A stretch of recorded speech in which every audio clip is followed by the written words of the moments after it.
yangın içerisinde yaşamakta olan yaşlı bir amcayla teyzeyi itfaiye ekiplerimiz tarafından çıkartırken.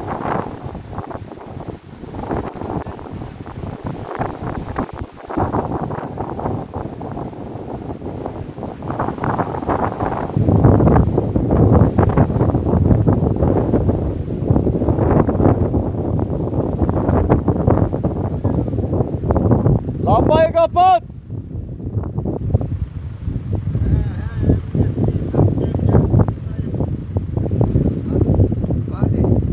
Getir. Vatandaş bir yere Şeye götüreceksin. Hemen ablayı öbür tarafta dolaşsın. Gel.